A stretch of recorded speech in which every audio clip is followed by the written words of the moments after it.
আসসালামু আলাইকুম। এই যে বেডটা দেখতে পাচ্ছেন, স্কোয়ার শেপ, চারদিকে হবে ডাটা এবং পুঁই, সবুজ কালার হবে, আর মধ্যখানে হবে লাল শাক। এটা এখন প্রস্তুত করবো। একটা প্রস্তুত করার আগে আমি আগাছগুলো সব তুলে ফেলবো। ঘাসগুলো বাছা হয়ে গেল।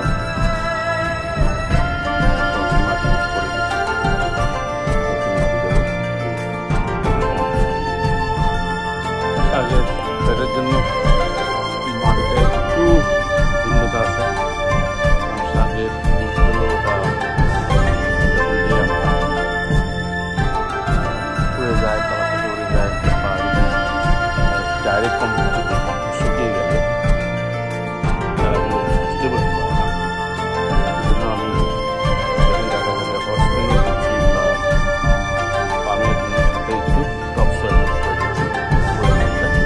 নিচের লেপটা আমার কম্পোস্ট এবং পাউডার উপর লেপটা টপ সয়েল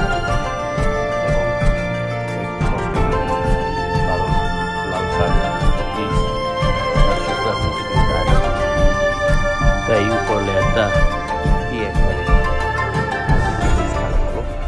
এখান থেকে গ্রোথ ভালো হবে, কুইকলি ফলন ভালো হবে। ফলন মানে সবজি খুব তাড়াতাড়ি বড় হয়ে যাবে।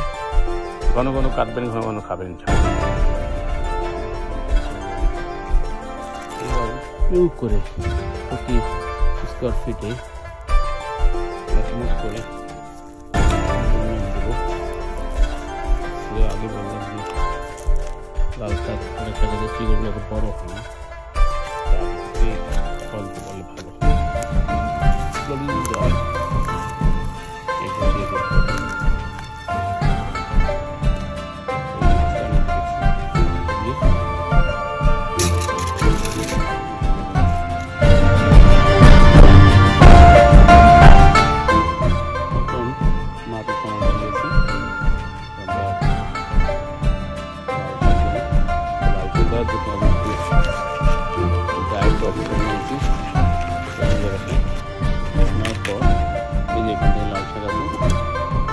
আপনার মতো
মধ্যখানে লাল,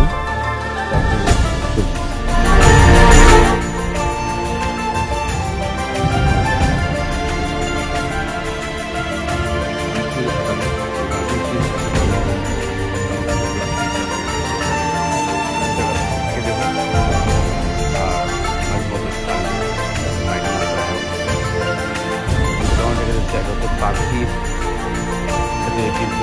না খেয়ে গেলে এনভায়রনমেন্ট ক্রিয়েট করা, টেম্পারেচার চলে আসে চলে আসে। লাল শাক আটা শাক কিনে বলতে একটু আরো আগে হয়ে গেল, কভার করে দিলাম। যেটা হয় একটু গার্ডেন দিতে পারে, এইভাবে কভার দিলে আপনাকে খুলে দিতে হবে।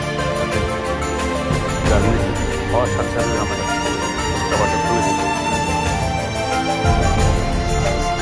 গার্ডেন সিটগুলো খুলতে হয় না, কারণ ওটা রোদ বা বাতাস আসলে খুলে না দিতে হবে, কিন্তু গাছগুলো লেগে হয়ে যাবে।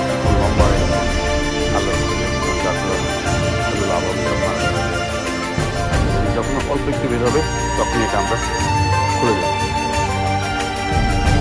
ইনশাল্লাহ লাল শাক কাটাটা হয়ে যাবে, সময় করলে হবে।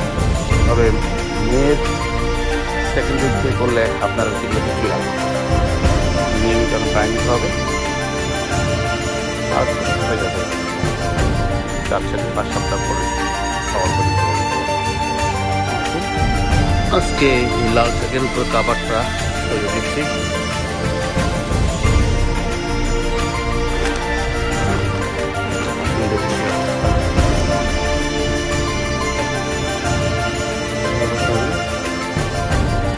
দিনে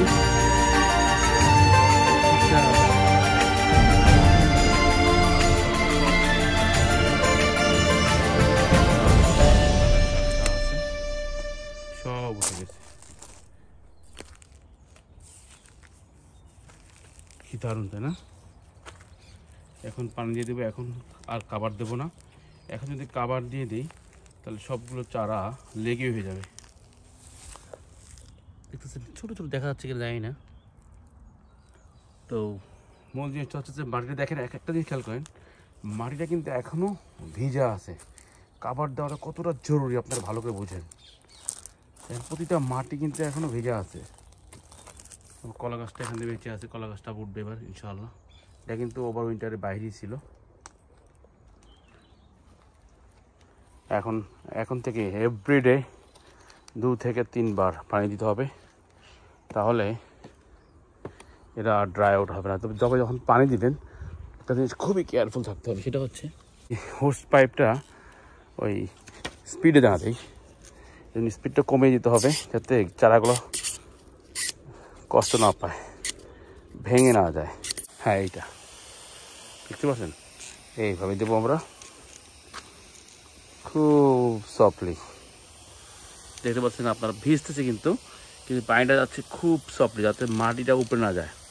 যেহেতু চারাগুলো এখনও অতটা স্ট্রং হয় নাই, তো এখন এভাবে দিয়ে দেবো।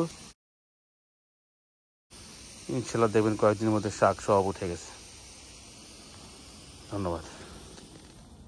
কম্পেয়ার করার জন্য দেখেন, এখানেও আমি লাল শাক দিয়েছিলাম, এখানে কোনো কাবার করি নেই, এগুলো কিন্তু এখনো খবর নাই।